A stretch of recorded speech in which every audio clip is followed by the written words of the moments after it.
On va commencer tranquillement. Il est 32. Donc je vais commencer par me présenter et puis je laisserai la parole à Michael. Je vois que je suis nommée Pépite France, j'ai oublié de mettre mon prénom. Donc je suis Manon Codina, responsable des partenariats nationaux pour Pépite France. Et j'ai le plaisir de vous accueillir pour ce premier atelier du programme le web en .fr, les ateliers du web en .fr qu'on a mis en place spécialement pour vous, étudiants entrepreneurs, avec l'AFNIC. L'AFNIC qui est notamment le bureau de registre des noms de domaine en .fr. Et je laisserai Mickaël peut-être présenter un peu plus en détail ce que fait l'AFNIC. Voilà, Mickaël qui va animer ce webinaire aujourd'hui, qui est responsable commercial pour l'AFNIC. Voilà. Donc, ce premier atelier, c'est le premier de 6 ateliers qui auront lieu de aujourd'hui, du coup, jusqu'au mois de mai. Je vais vous repartager le lien dans la discussion pour que vous ayez accès à tout le programme. Et je vais maintenant laisser la parole à Mickaël. J'arrête de parler. Merci Manon, merci, merci. Bonjour à tous. J'ai vu qu'il y avait quelqu'un allait manger des cannelloni, j'arrive même pas à le dire. J'avoue que ça me donne, ça me donne très faim parce que je pense que je vais pas avoir le temps de manger ce midi.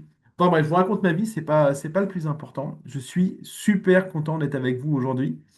Vous êtes très nombreux et c'est vraiment top. Avant de commencer, quelques principes de base. N'hésitez pas à réagir en direct dans le chat. Si c'est comment dire, si c'est un échange interactif, ça me va bien et ça me va même mieux que si je parle tout seul là devant mon ordinateur. Donc montrez-moi votre présence et donnez-moi de la force, ça sera vraiment top. Donc oui, je travaille pour l'AFNIC. Rien à voir avec l'INPI, l'AFNER ou autre que j'ai déjà pu entendre dans d'autres endroits. Je ne sais pas si certains d'entre vous connaissent déjà l'AFNIC, hein. Si oui, n'hésitez pas à me le dire dans le chat. L'AFNIC, c'est l'association euh, voilà, l'association française pour le nommage Internet en coopération. Comme tu l'as dit, Manon, c'est le registre des noms de domaine en .fr. Notre métier, c'est de gérer le .fr. Et pour vous rendre ça un petit peu plus concret, quand vous allez sur Internet et que vous allez sur les sites en .fr, vous utilisez notre service. Quand vous envoyez des emails vers une adresse mail en .fr ou depuis une adresse mail en .fr, vous utilisez nos services. Quand vous regardez le replay à la télé, vous utilisez nos services. Quand vous allez sur certains réseaux sociaux, quand vous utilisez des applications sur votre téléphone, vous utilisez nos services. En somme, vous utilisez nos services un peu tout le temps et sans même vous en rendre compte. Et l'AFNIC, donc, c'est une association, un peu moins de 100 collaborateurs. On est basé à Guyancourt. Je ne sais pas si certains sont à Guyancourt aujourd'hui ou autour de 50 ans en Yvelines. Et c'est là où je suis présent actuellement. Et donc, mon métier à l'AFNIC, c'est d'être responsable commercial. Donc, je gère la relation de l'AFNIC avec toutes les entreprises. Dans notre jargon, on appelle ça des bureaux d'enregistrement. Mais on pourrait appeler ces gens des hébergeurs, des agences web, des avocats, des grandes agences de communication. Euh, Bref, j'en ai vraiment beaucoup de clients en direct. Et peut-être qu'en vrai, vous m'avez déjà vu quelque part, et que mon visage ne vous est pas inconnu. Alors j'interviens depuis bientôt 15 ans dans les différents salons liés à l'entrepreneuriat en France. Mais on me connaît plus pour mon parcours à la télé, puisque je co-anime une émission de télé qui s'appelle Connecte ta boîte, qui est diffusée sur BFM TV, RMC Story et RMC Découverte. Voilà, donc l'émission, c'est Connecte ta boîte. C'est une émission de télé-réalité, on peut se le dire, dans laquelle je vais à la rencontre d'artisans, de commerçants, de professions libérales, tout le temps des toutes petites boîtes. Et avec mes collègues, on les aide à l'écran, on les aide à passer des étapes pour résoudre leurs problèmes avec le numérique. Aujourd'hui, je vous propose de parler d'un sujet qui me tient à cœur en particulier, c'est créer son site internet. Alors, je vous préviens tout de suite, hein, on ne va pas faire une démo de WordPress ou Wix ou un autre outil. Euh, Moi, je vais plutôt nous placer dans la peau du stratège. Et mon objectif, c'est qu'on ressorte de ce webinaire, de cet atelier, en se disant, finalement, c'est quoi les bonnes questions à se poser? Quels sont les bons choix à faire?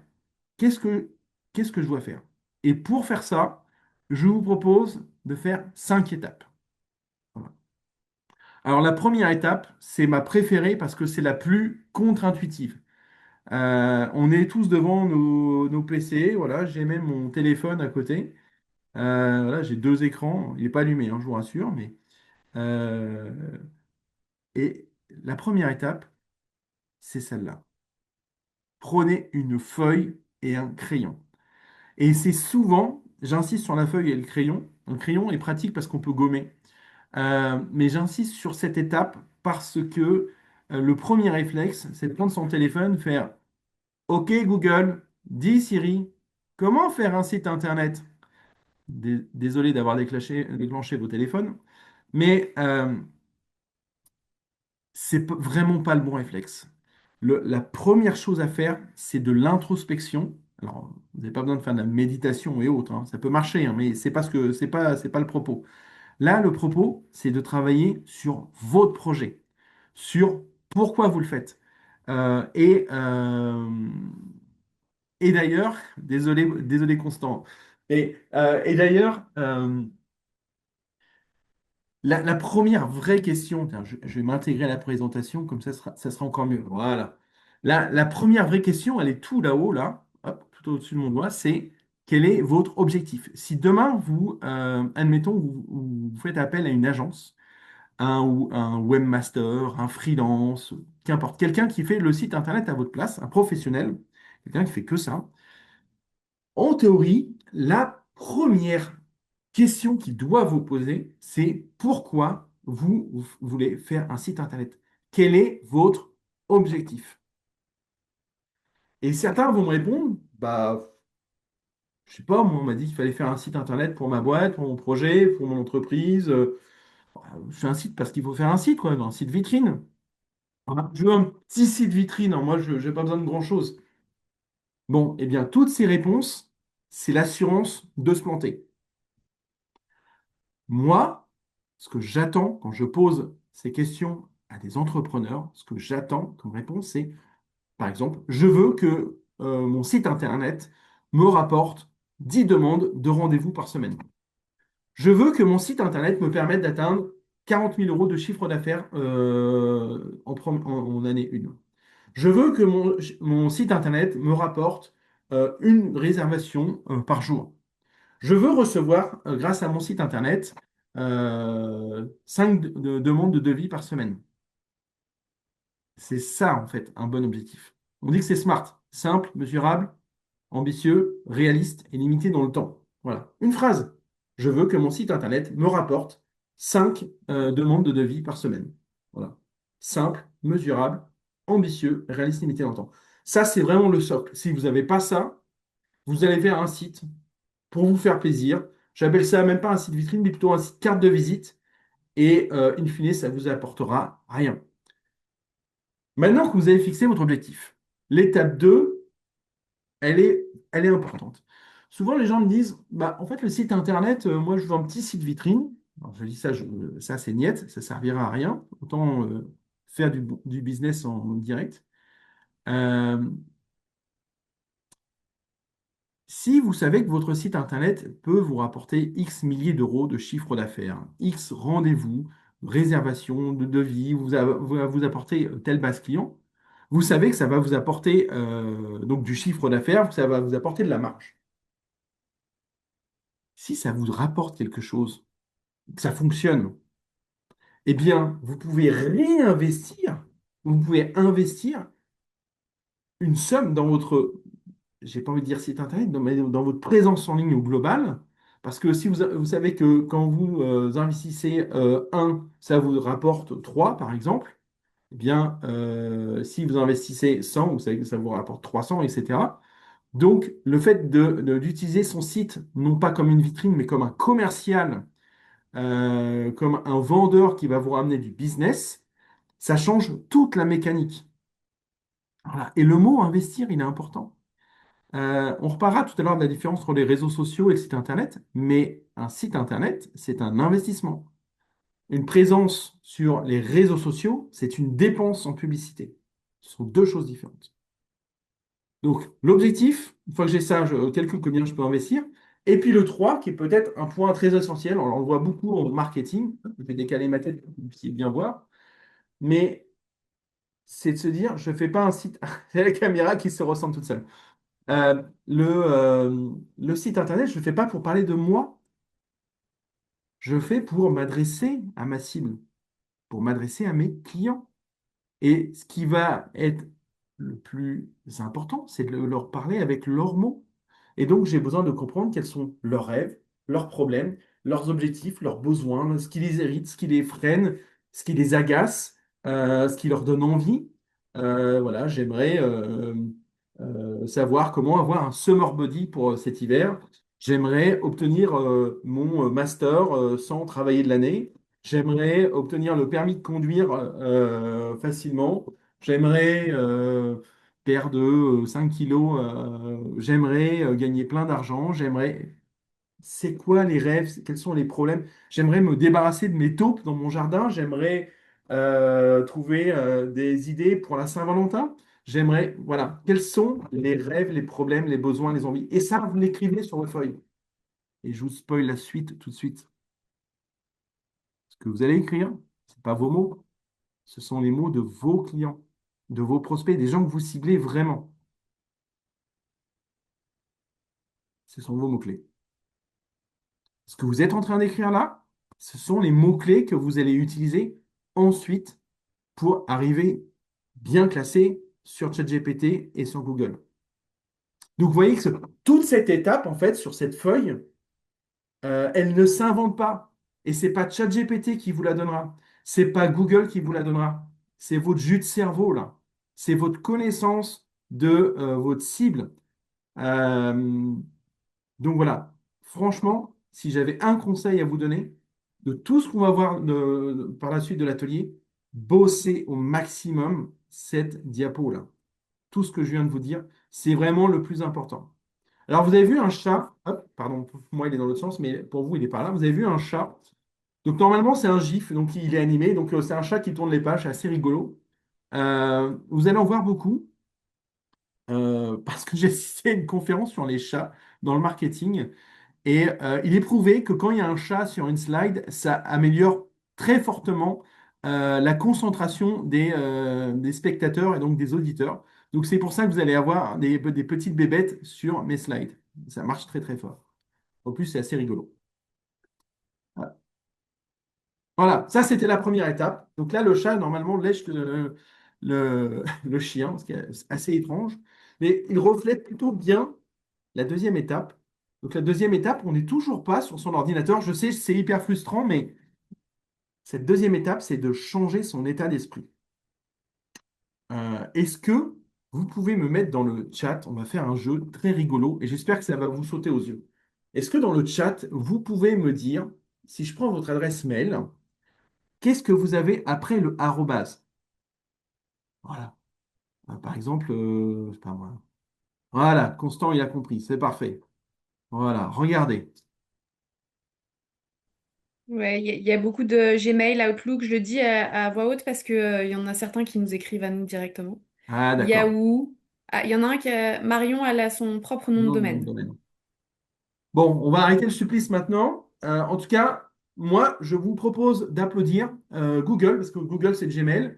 Microsoft, vous savez, Microsoft, c'est Hotmail, iCloud, etc. Yahoo, bon, Yahoo, c'est un peu plus âgé, mais en tout cas, on parle souvent des les méchants GAFAM, Google, Amazon, Microsoft et autres. Outlook, c'est Microsoft aussi, hein. Mais dites-vous que là, à chaque fois que vous envoyez un mail, vous leur faites de la pub, vous citez leur marque. La question, c'est est-ce que je veux rester sur les solutions gratuites et donc citer quelqu'un d'autre? Et je pense que Google n'a pas besoin qu'on cite son nom, hein. Ou bien est-ce que je veux communiquer sur mon nom, le nom de ma boîte? Alors peut-être que certains d'entre vous ne sont pas encore lancés et autres, mais voilà, je voulais vraiment que ça vous saute aux yeux, donc merci d'avoir participé. iCloud, ouais, c'est Microsoft, hein. C'est ça, mais j'ai cité les GAFAM, c'est pour ça. Euh, il y a deux états d'esprit. Il y a l'état d'esprit, je me lance, c'est gratuit, c'est simple. Et donc là, je vais avoir tout ce qui est Gmail, One. Alors, Wanadu, c'est plutôt pour vos parents, mais ou enfin, pas arrière-grands-parents, limite, mais parents ou grands-parents, mais Gmail, les opérateurs télécoms, Bbox, Orange, SFR, Free. Vous savez, j'ai travaillé un de mes premiers jobs. J'étais chef de produit marketing chez Bouygues Télécom et je m'occupais de la Bbox Pro, donc la box Internet pour les professionnels, pour les artisans, les commerçants. On leur vendait ça et on disait, vous avez une adresse mail gratuite. Incroyable, en bbox.fr. Ce qui était génial pour nous, c'est que les gens ils utilisaient ce mail gratuit, le mettaient sur leur carte de visite et puis ils communiquaient avec. Et nous, bah, on leur disait, bah, par contre, si vous résiliez votre box, vous perdez votre adresse mail, hein. Les gens ne pouvaient plus partir. C'était fini. Les gens restaient chez nous parce que ils avaient leur adresse mail. Et quand je vous dis Bbox, orange.fr, wanadoo.fr, c'est l'ancêtre de Orange. Les gens ont continué à garder leur wanadoo.fr. Laposte.net, MSN, bon, après c'est des trucs de dinosaures. Non, on oublie tout ça. Ce qui, vraiment, la bonne pratique, si vous voulez vraiment installer votre entreprise, votre marque, c'est de communiquer avec votre nom. Alors là, certains pourraient me dire, ouais, mais donc ça, c'est ce qu'on appelle un nom de domaine, hein. Ma-boîte.fr ou monentreprise.fr ou ce que vous voulez, hein, ou j'aime les frites.fr ou cannelloni.fr. Ça, ce sont des noms de domaine. Certains pourraient me dire, ouais, c'est un peu compliqué, je ne sais pas trop comment faire. Voici un exemple que j'ai fait. Ma carte de visite, voilà, donc je suis allé sur un site internet qui s'appelle Google, hein, Google. Voilà, google.fr. Je tapais nom de domaine, entrée. On m'a proposé plusieurs résultats. J'en ai cherché, j'ai regardé les premiers. Je suis allé sur un qui me plaisait. Et puis, il y a une barre de recherche. J'ai tapé Michael Vigreux. Alors là, j'étais hyper créatif ce jour-là. michaelvigreux.fr, validé. Le nom était disponible. Je l'ai enregistré. Il y avait une promo ce jour-là. Il était à 1 euro. Donc, il m'a fallu un nom, un prénom, une adresse postale, un numéro de téléphone. J'ai mis mon 06. Une adresse mail. Et puis, il me fallait une carte bleue pour payer les 1 euro. Voilà. Et avec ça, j'avais mon michaelvigreux.fr. Donc, c'est un enregistrement annuel. Donc, tous les ans, il faut recommencer. Il faut renouveler son nom auprès de son hébergeur. Et donc, avec ça, bah, je me suis connecté sur mon hébergeur. Et là, une fois sur mon espace client, bah, j'ai créé ce qu'on appelle une redirection. Donc, je lui dis tout le trafic Internet qui arrive sur michaelvigreux.fr, tu me le rediriges vers ma page LinkedIn. Donc, j'ai pris le lien de ma page LinkedIn et j'ai balancé ça. Ensuite, j'avais le droit aussi à une adresse mail incluse avec mon nom de domaine. Donc là, j'écris contact arrobase, mais j'aurais pu créer aussi bonjour arrobase ou coucou ou kikoulol ou c'est super pépite arrobase michaelvigro.fr. Comme je suis le propriétaire, enfin le titulaire de michaelvigro.fr, je peux enregistrer ce que je veux comme adresse mail. Voilà. Je suis pas contraint du tout comme dans Gmail où ça peut être déjà pris. Ben non, là, je peux mettre, je suis le titulaire, donc je peux mettre ce que je veux. Et donc avec ça, je peux créer ma carte de visite, mes flyers, mes documents, mes factures, mes devis, mes documents de vente, mes autocollants sur ma vitrine, sur ma voiture, etc. Là, je peux faire toute ma communication. Et vous voyez très bien, si je retourne à la diapo juste avant, qu'en termes de crédibilité, de professionnalisme, entre l'entrepreneur qui est en noir et blanc et celui qui est en couleur, eh bien, on voit très bien que celui qui est en noir et blanc est fait bien plus amateur, alors que l'autre, même si c'est juste de l'image, de la com, ben, son projet fait déjà plus abouti parce qu'il a un nom de domaine à son nom. Et donc ça change vraiment tout. Michael, il y a une question de Constant, mais je pense... Pour son petit... business, Oui, voilà. je pense, Constant, c'était à titre d'exemple pourquoi tu as utilisé ton nom et ton prénom. Mais C'est parce que j'ai manqué tout simplement comment dire, j'ai manqué d'idées et je voulais me faire en fait un mail qui soit un peu pro perso. Euh, notamment peut-être des fois si on est à son compte pour du consulting et qu'on n'a pas forcément un nom de... Peut-être. Oui, bah, ça Entreprise. peut être son nom de famille, Mm. voilà, si on a une super idée. En fait, les deux sont valables. Donc, il y a aucun, enfin, il y a aucun problème, il n'y a pas d'enjeu avec ça. Il y a une question de Maïli Léa qui est aussi très intéressante. Pour 1 euro seulement, oui, en fait, si vous tapez nom de domaine, il y en a même qui le font à 0 € la première année. Bon, moi, je vous encourage quand même à faire le tri, à regarder. Et si vous voulez, après le webinaire, d'ailleurs, on en avait parlé avec Manon, mais j'aimerais vous en trouver un qui vous en fasse une gratuite, en fait, pour tous les participants, si vous le souhaitez, hein. Mais je peux vous mettre en relation avec mes clients qui font ça. Voilà. Euh, Ça, on l'a vu. Une question qu'on me pose souvent, hein, vous n'avez peut-être pas osé la poser, mais euh, je travaille pour la FNIC et on gère le point .fr. Donc vous allez forcément dire, ouais, mais t'es gentil, Michael. Forcément, tu vas nous dire que le point .fr, c'est youpi, c'est génial, c'est les plus forts. Bah, oui, c'est vrai déjà. Non, ce qu'il faut savoir, c'est que le point .fr, c'est l'extension nationale de la France. FR, ça veut dire France, français. Donc c'est fabriqué en France, ici à Guyancourt. On a nos data centers qui sont là. Les données sont ici. On paye nos impôts ici. On a tout est ici. Mais surtout pour vous, quel est l'intérêt? Eh bien, quand on voit un site internet en .fr, mettez-vous dans la peau du client et non pas de l'entrepreneur.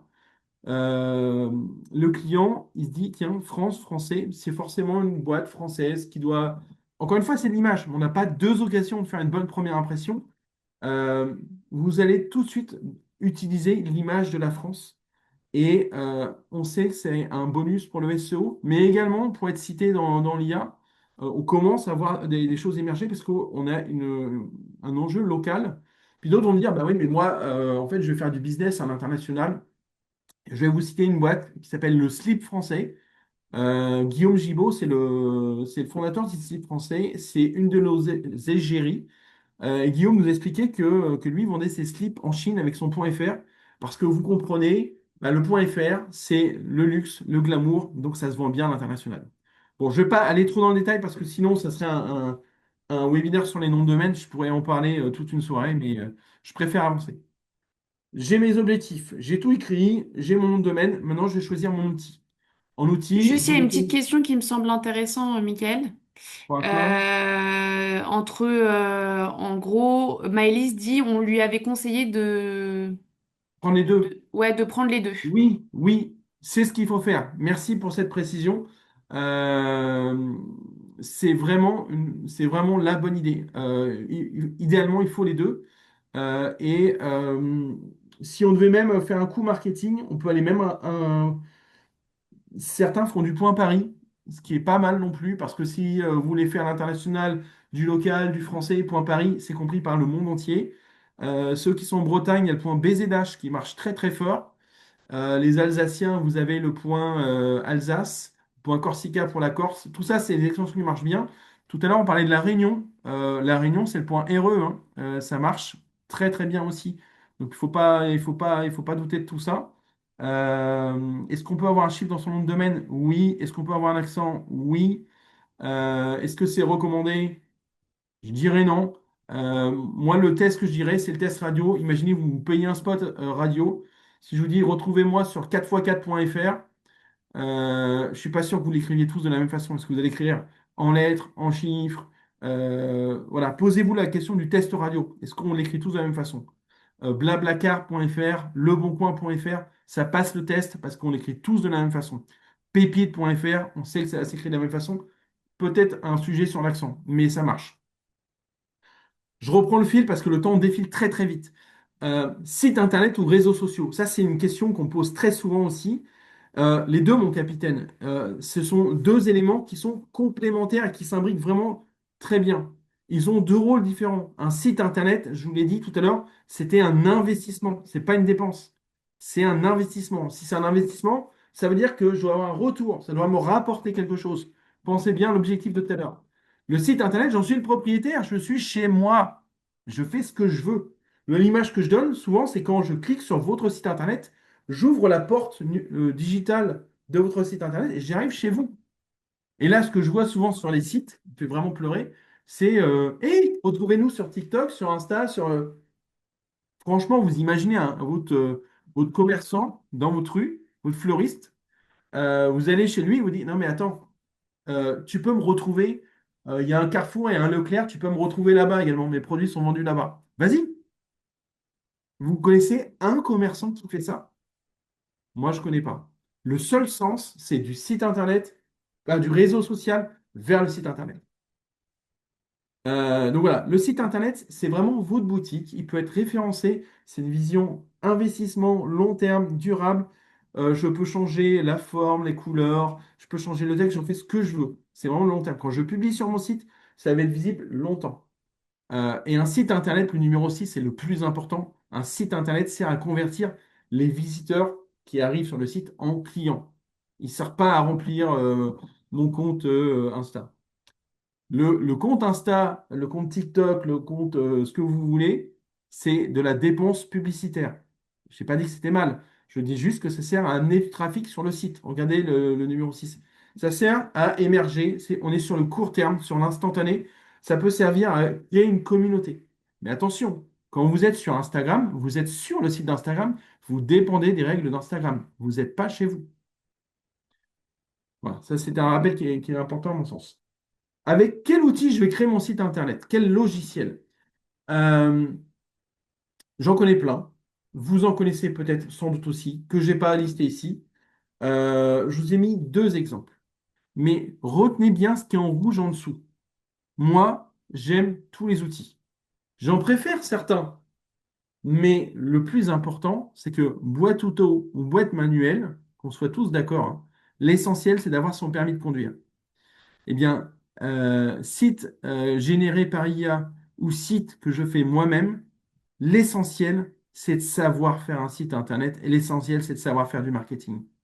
Parce que vous pouvez utiliser n'importe quel site internet. Et souvent, j'entends des gens me dire, oui, alors Wix, ça marche pas bien, ça référence pas, blablabla, blablabla.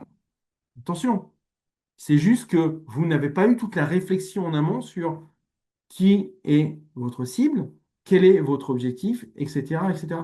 Si vous n'utilisez pas tout ça, si vous n'avez pas cette réflexion en amont, eh bien, vous allez faire un site pour vous faire plaisir et qui ne servira à rien.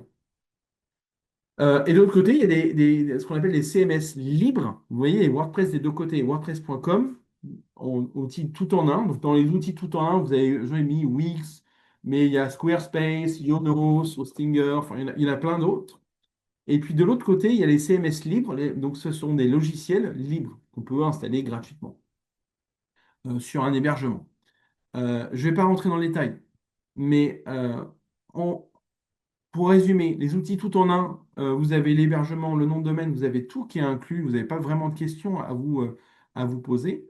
À droite, il va falloir un petit peu plus de temps, de configuration, il va falloir un hébergement, il va falloir connecter les choses, il va falloir un peu plus de travail, de connaissances. Mais les deux, ça en vaut la peine. Mais voilà, les deux solutions fonctionnent à condition de bien faire le boulot au niveau du marketing. Voilà, bien faire le boulot de réflexion de à quoi sert mon site. Les réseaux sociaux, j'en parle rapidement aussi parce que on ne peut pas faire le site pour moi. Enfin, je suis sûr que vous êtes tous sur les réseaux sociaux. Euh, mais la question sont, et où sont vos clients? Vous êtes peut-être sur TikTok, vous êtes peut-être sur LinkedIn, mais peut-être que votre cible, elle est sur Facebook seulement. Donc vous allez communiquer comme des pros et faire tout comme vous connaissez pour maîtriser l'algo de TikTok ou Insta ou autre, mais vos clients sont ailleurs. Donc, mon conseil, il est écrit là. Utilisez le réseau social où sont vos clients et vous le faites à 100%. Vraiment, ça c'est vraiment un truc essentiel, hein. Souvent, je vois, ouais, alors moi je suis sur TikTok, Insta, Snap, je suis partout. Non, ça ne sert à rien. Vous n'avez pas le temps de faire bien les choses partout, donc vous en faites un seul et vous le faites à fond. Vous serez bien plus efficace. Donc là, j'ai commencé à créer mon site internet. La vraie question, c'est comment j'attire les gens euh, sur mon site internet. Euh, L'image là-haut, je l'aime beaucoup parce qu'elle résume tout en fait. Euh, il faut vraiment imaginer son site internet comme un aimant à client. Mais quand je dis client, je pense, bon client. Le bon client, c'est celui euh, qui, euh, qui va... l'étape 3, c'était bien choisir quel outil choisir. Mais les bons clients, ce sont les clients qui vont acheter vos produits. Ce sont les clients qui vont vous rapporter, qui vont être rentables, en fait. C'est eux, c'est ceux que vous ciblez, pas des parasites, pas des gens qui viennent juste pour s'informer. Voilà. Qui sont-ils ces clients qui ont vraiment besoin de votre service? Eh bien, avant de se poser cette question, il faut d'abord répondre à celle-là. Alors, normalement, le chien bouge, c'est un gif qui est très connu, et le chien a vraiment une gueule qui est vraiment en mode, mais je comprends pas ce qui se passe. Je pose tout le temps cette question à plein de publics différents, et à chaque fois, on me fait la même tête en mode, mais complètement bête, on sait tous c'est quoi Google. Oui, mais c'est quoi le métier de Google? Alors, on n'a pas le temps, donc je ne vais pas forcément vous poser la question, mais enfin, quoique, vous pouvez y répondre dans le chat si vous voulez. Euh, Si vous me dites que le métier de Google, c'est d'être faire de la recherche, gérer de la donnée, etc. euh, non, non, non. Enfin, ça, c'est un service qu'ils proposent, mais c'est pas leur métier. De même que McDonald's, souvent les gens pensent que McDonald's, son métier, c'est un resto, enfin, c'est d'être restaurateur. Et je vous invite à lire un petit peu la littérature sur le sujet, mais McDo, son métier, c'est de l'immobilier. Le métier de McDo, euh,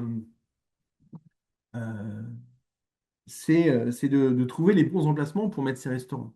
Et ensuite de gagner de l'argent sur les franchisés. Google, son métier, c'est de vendre de l'espace publicitaire. Le métier de Google est de vendre de l'espace publicitaire. Essentiellement. On parle de plus de 100 milliards de dollars de bénéfices en 2023. Je ne sais pas si vous vous rendez compte de, de- du gigantisme du chiffre, en fait. Euh, les gens vont sur Google pour avoir des informations, pour obtenir, savoir à quelle heure va fermer la piscine, qu'est-ce qu'il y a au cinéma en ce moment, sur comment remplacer un bouton de manette de PS4, sur comment repeindre sa chambre, etc., etc. Les gens ont des questions et ils cherchent des réponses. Ah, une grosse info déjà. Et Google, lui, il a des milliards de visiteurs qui viennent sur son site internet. Et son objectif, c'est que les gens reviennent et reviennent et reviennent et reviennent et ne partent jamais, surtout chez Bing, Yahoo ou ailleurs, parce que lui, il va vendre cette audience. À chaque fois que vous prenez votre téléphone, que vous lui posez une question sur Google, eh bien lui, ça lui fait un visiteur, ça lui fait de l'audience. Et ensuite, il va voir les marques, il va voir les entrepreneurs, il leur dit, bah, écoute, Gérard, sur Serrurerie Paris, j'ai 50 000 demandes par jour et en particulier entre 3 heures et 5 heures du matin à Paris. Donc, j'ai X demandes. Donc, si tu me donnes X euros, eh bien, je te mettrai en première position. Est-ce que ça t'intéresse? Et les gens achètent. Les entreprises achètent pour arriver en première position sur Google. Donc, je veux dire, en élément sponsorisé, en, en référencement payant. Et c'est pas ça dont je vais parler. Mais voilà, le but de Google, c'est que ses utilisateurs restent toujours. Et comment il fait pour que les utilisateurs restent toujours? Bien, si vous allez sur le premier résultat de Google, c'est souvent le résultat le plus pertinent. Et ce que vous devez retenir, vous, quand vous allez créer votre site Internet, c'est que si vous apportez la réponse la plus pertinente, dans tous les sens possibles, hein, mais la réponse la plus pertinente à la question des utilisateurs de Google, eh bien, vous allez améliorer votre classement. Et si vraiment votre réponse est la meilleure, vous finirez par arriver en première position. Voilà. Retenez cette phrase. Les clients utilisent Google pour avoir des réponses à leurs questions. Et c'est pareil pour l'IA, hein. On utilise l'IA, Gemini, Claude, etc. pour avoir des informations. Euh, donc voilà, votre site internet, quand je vous ai dit tout à l'heure en introduction, posez-vous quels sont les problèmes, les rêves, les irritants, les freins, etc. de vos clients. Eh bien, si vous avez tout noté et que vous, sur votre site internet, vous répondez à ces questions, vous êtes centré non plus sur vous, qui suis-je, qui nous sommes, nos valeurs, blablabla, blablabla, mais vous êtes centré sur les besoins des clients. Et donc, vous allez créer des pages qui répondent aux besoins des clients. Et ce faisant, vous allez être bien référencé dans Google. Voilà.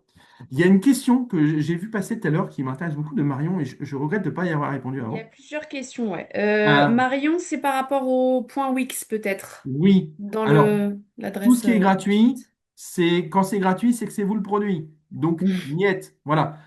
Imaginez, retrouvez-moi sur michaelvigreux.wixsite.com. Non, ça fait cheap.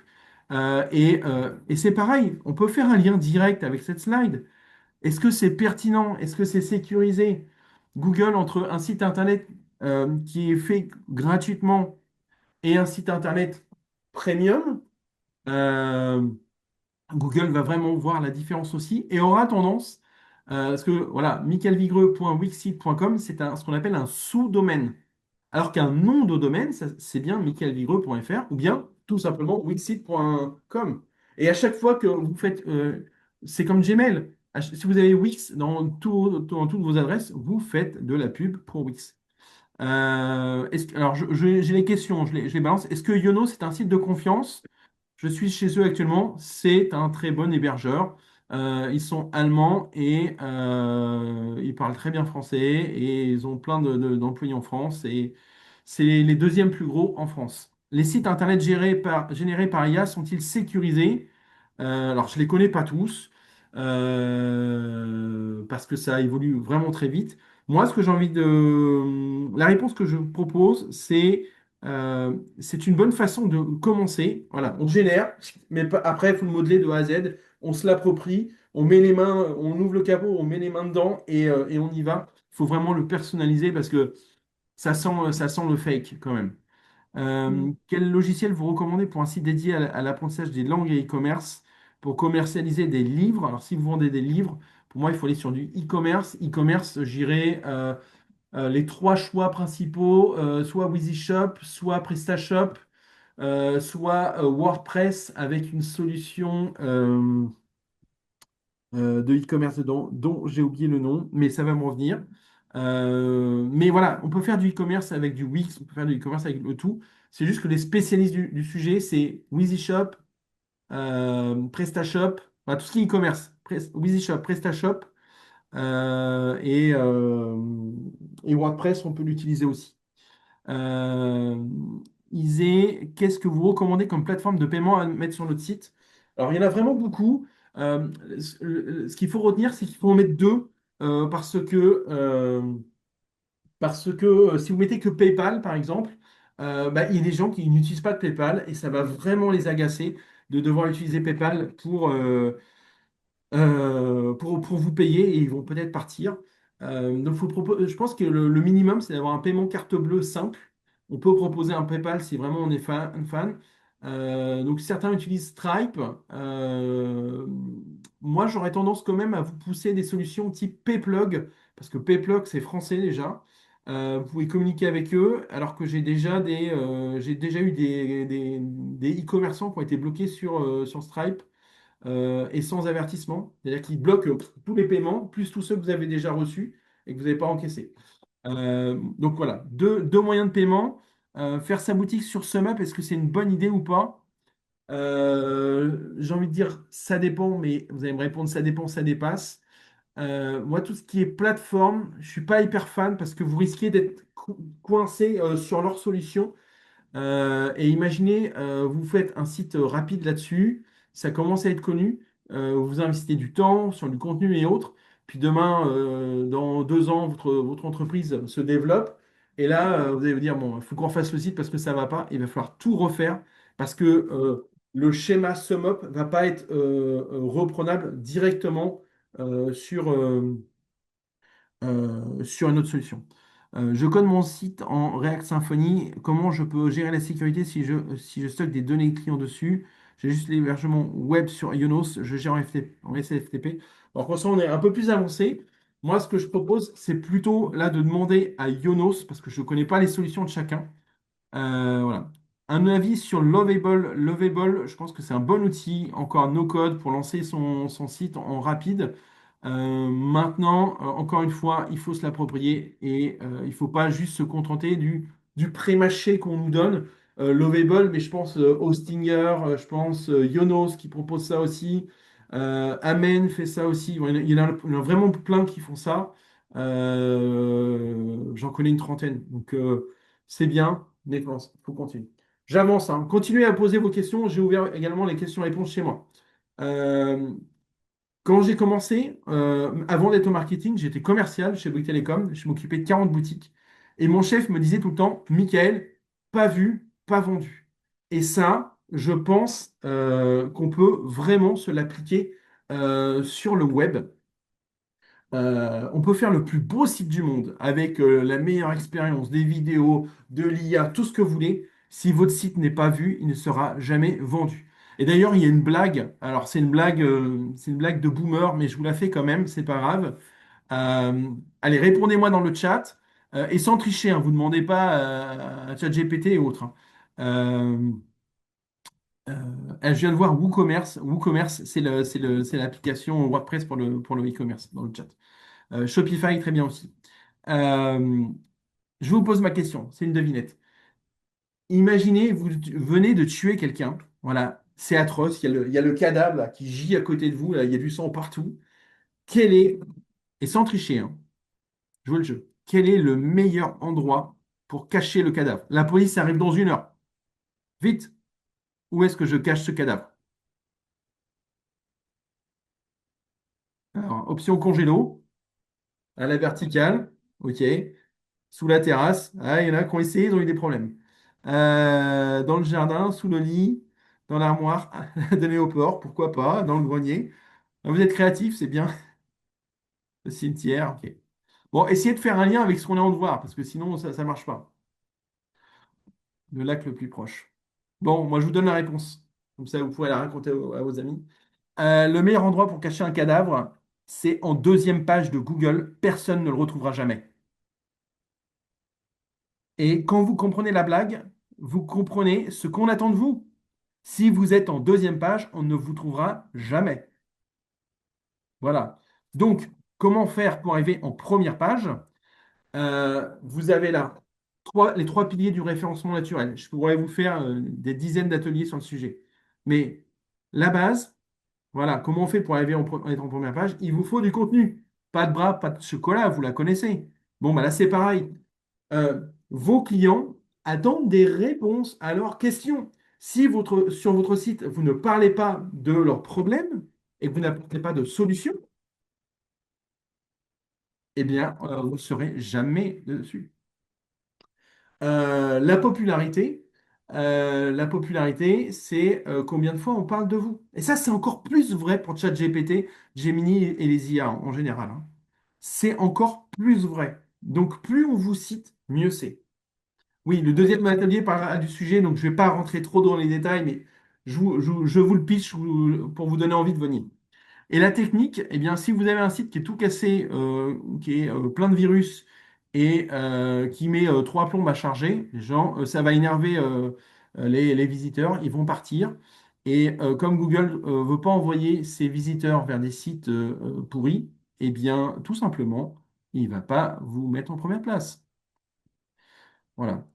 Ah, ça, j'aime beaucoup cette diapo. Parce que c'est ce que je vois dans 95% des sites que j'audite. Et les gens font des sites et ils parlent d'eux. Voilà, accueil. Alors ça, c'est vraiment, imaginez le menu d'un site, mauvais hein, pour le coup. Nos produits, qui nous sommes, nos actualités, nous contacter. Donc les produits, vous avez les noms les références. Un truc Muche 2025, voilà, périmé en plus. Le WXT 3004, vous connaissez. Hein. Le Vaxo 4, voilà. Donc j'ai déjà vu ce genre de référence. Qui nous sommes, voilà, pour expliquer qui on est, nos valeurs, parce qu'on est une super entreprise RSE, etc. Nous, on est à fond là-dedans, dans l'éthique, blablabla, bla, bla, bla. Nous. Nos actualités. Alors aujourd'hui, j'ai fait un article de blog, j'ai assisté à super atelier chez Pépite, c'était génial. On a un nouveau directeur aussi, on a déménagé, et puis voilà. Tout le monde s'en fiche hein, de ce que j'ai écrit. Jusqu'à présent, il n'y a rien qui intéresse mes clients, on est d'accord? Rien. Regardez cet autre site. Une école de danse, eh bien, vos objectifs, présentation de l'école, cours de danse, débuter la salsa. Il y a une page sur débuter la salsa, une page sur perfectionnement salsa, danse classique adulte, etc., etc. Les gens ont besoin de savoir combien ça coûte. Donc, tarif et planning des cours collectifs, tarif des cours particuliers, planning des cours de danse. On répond vraiment à des besoins. Quand je vous ai dit tout à l'heure, les gens vont sur Google pour avoir les horaires de la piscine. On est dedans, là, hein. On répond à des questions basiques. Ensuite, le blog, quand commencer la danse, les bons équipements, quels sont les bons équipements pour débuter la salsa? Bien s'échauffer avant de danser en 3 minutes, organiser son enterrement de vie de jeune fille danse, etc. Vous voyez très bien que tous les contenus de toutes les pages répondent à des questions ou à ce qu'on pourrait dire des requêtes. Mais ce sont des questions de clients, les requêtes. S'il y avait un truc à retenir quand vous allez faire votre site, et j'empiète un peu sur le SEO, mais c'est pas grave, parce que ça, c'est vraiment important. Une page Internet, si là, vous me dites, allez, cet après-midi, je fais mon site, une page Internet doit respecter cette équation là, ou formule magique. Une page égale un mot-clé. Sur une page, je vais traiter un seul mot-clé. Quand je dis un mot-clé, ça peut être une expression clé, hein. Serrurier Paris, c'était un mot-clé pour moi. Ou comment se débarrasser des taupes dans son jardin, j'appelle ça un mot-clé. Un titre. Le titre égale le mot-clé, en plus souvent. Un plan, grand A, grand B, grand C, parce que l'humain, mais aussi le Google et autres, aiment quand c'est organisé. Et une action, commander, réserver, acheter, demander votre séance, demander votre devis gratuit, télécharger le livre blanc. Une action. Voilà, faites ça, ça va vous aider. Euh,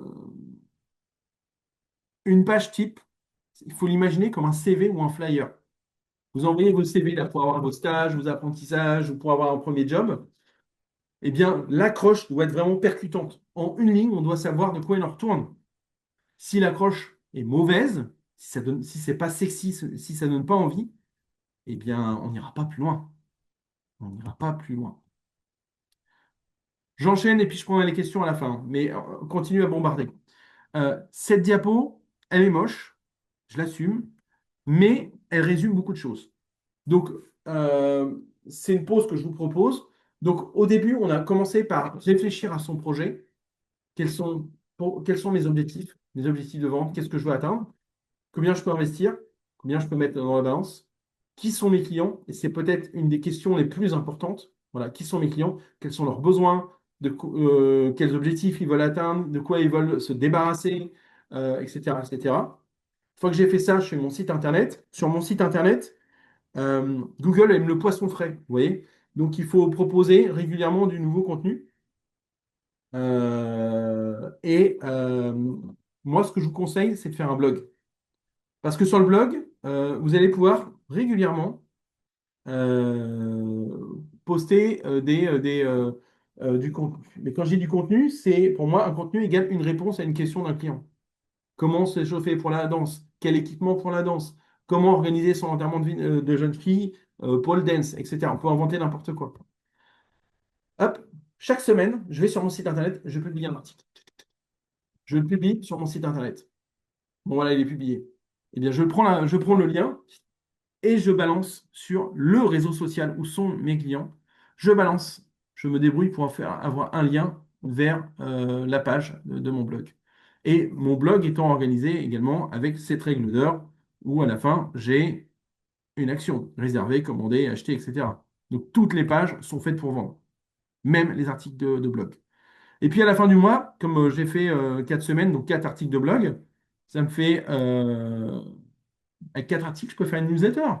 Donc, tous mes clients, tous ceux qui se sont déjà inscrits sur mon site, qui ont déjà téléchargé un livre blanc, qui ont téléchargé un document, un PDF gratuit sur mon site en échange de mon, euh, de mon livre blanc, enfin, ils m'ont donné leur mail. Et donc, de fait, eh bien, chaque mois, je peux leur envoyer des informations. Mais je ne leur envoie pas des articles de journaux que j'ai trouvés. Je leur envoie mes contenus pour les rediriger vers chez moi. Euh, alors là, c'est un piège que je vous propose, je vous le dis tout de suite. mais je vous invite à scanner quand même ce QR code parce qu'il est assez rigolo. Et surtout, regardez la question que je vous ai posée. Donc, ce GIF, vous le connaissez, c'est le gars qui est malin en mode, vous avez vu, malin le gars. Mais racontez-moi, la phrase est vraiment capitale. Racontez-moi ce que vous avez préféré. Alors, ceux qui ont scanné, ils sont tombés sur ma fiche Google et en particulier l'endroit où je demande des avis. Et en fait, quand vous faites des transactions avec vos clients, et ça, on en reparlera lors du prochain atelier, mais quand vous faites des transactions, il faut vraiment récupérer des avis clients. Parce qu'en termes de référencement local, c'est vital et ça vient nourrir le référencement du site Internet. Donc, en fait, le site Internet, je ne peux pas l'isoler tout seul. La création du site, oui, c'est une chose, mais il faut que je fasse venir du flux dessus. Il faut que j'arrive à dépasser cette deuxième page de Google. Et donc, je dois donner à Google tous les éléments positifs pour lui montrer que mon site est bon. Donc, j'ai mon site Internet, j'ai un réseau social où sont mes clients, et puis j'ai aussi ma fiche Google où je récupère des avis. Et comme les gens racontent ce qu'ils ont préféré, je leur demande de raconter. J'ai pas demandé de laisser un avis. J'ai demandé, racontez-moi. Les gens vont laisser des mots. Et comme ils me racontent des choses qu'ils ont préférées, ils vont mettre des choses positives. Euh, et comme ils racontent avec leurs propres mots, ils vont mettre leurs mots-clés à eux. Et donc, ce faisant, mon site internet va remonter sur leurs mots-clés à eux, sur les mots-clés de mes clients. Et donc, je fais faire mon référencement de mon site internet par mes clients. Et en plus, j'améliore ma note. Et en plus, j'ai plus d'avis. Donc, je suis plus crédible. Vous voyez le côté, le cercle vertueux. J'avance parce qu'il est 13h23. Tout ça, on le reverra lors du prochain atelier. Et vous l'aurez vous l'aurez. Je garde 7 minutes pour qu'on puisse se faire les questions-réponses. Voilà, vous n'êtes pas seul. Donc là, on est un atelier Pépite. Donc vous êtes déjà accompagné par Pépite. Nous, la FNIC, on a des dispositifs réussir.fr. On vous mettra tout dans les slides, donc vous pourrez aller voir. Je ne vais pas m'étendre là-dessus pour pouvoir répondre à vos questions. Et je garde juste le 6 pour la fin. Je regarde les questions. Est-il recommandé de vendre des jeux sur la plateforme Steam? Je n'en sais rien, Vivien. Je ne sais pas. Je n'ai pas la réponse. Et je prends dans la discussion aussi. J'avais vu sur Linktree, Nathalie qui avait posé 2 fois sa question sur Linktree. Linktree, c'est pas un site. Linktree, c'est un outil qui propose d'avoir tous ces liens, un lien vers son Insta, un lien vers son LinkedIn, un lien vers une page produit, etc. Mais voilà, dans sa bio Insta, dans sa bio sur TikTok, mettez votre site internet et vous faites une propre, ou si vous voulez vraiment faire un endroit où vous avez tous vos liens, vous faites sur votre site internet une page avec tous vos liens et vous balancez le lien dans la bio, c'est ce lien-là, c'est cette page-là que vous mettez. Est-ce que proposer le paiement par chèque sur notre boutique fonctionne et inspire de la confiance ou cela entraîne-t-il l'inverse? Euh, il y en a qui essayent, il y en a qui le font, il y en a qui fonctionnent avec ça. Maintenant, en 2026, moi, j'irai plutôt vers le full carte bleue parce que chèque égale galère, égale courrier, égale latence, égale paperasse. Moi, j'irai pas là-dessus. Alors, ça a bougé pas mal. Qu'est-ce que- Hum. Oui, je retire les questions au fur et à mesure. Ah, d'accord. Ouais, c'est Comment moi. doit-on utiliser le mot-clé sur le site? On le verra le 5 parce que là, je pourrais en parler une journée entière. Voilà, je ne comprends pas comment publier un article par semaine pour répondre à la même question. Eh bien non, chaque semaine, on prend une question différente et ça, c'est pareil. On va se concentrer sur le sujet la semaine prochaine.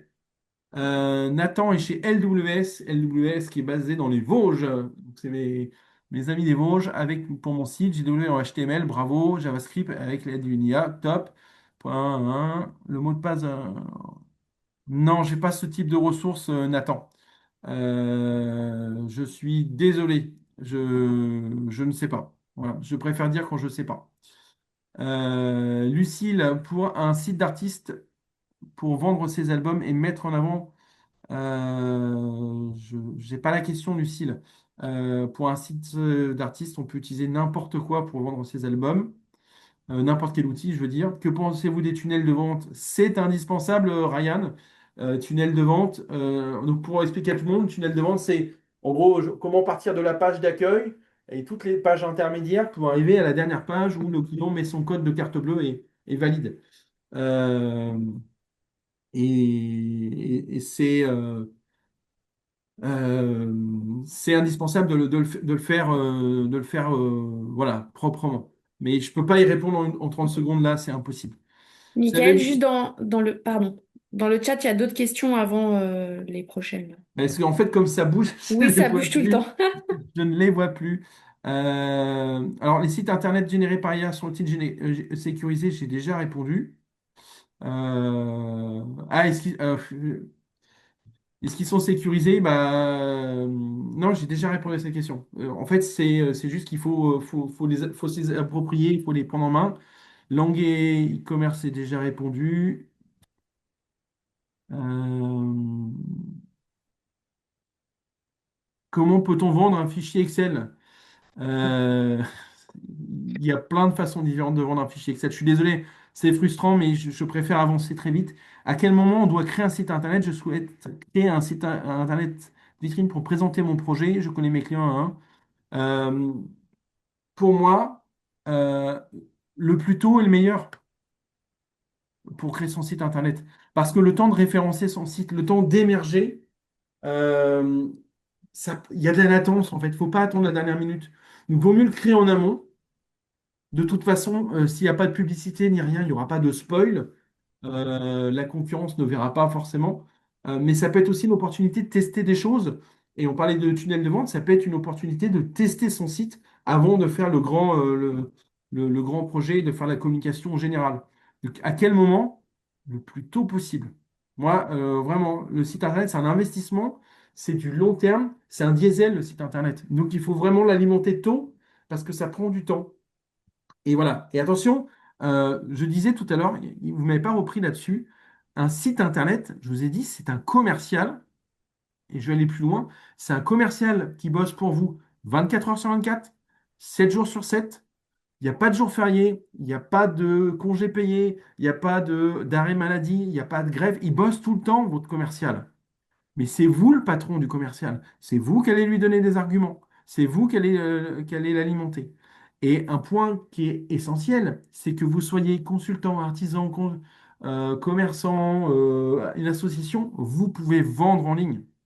Tous.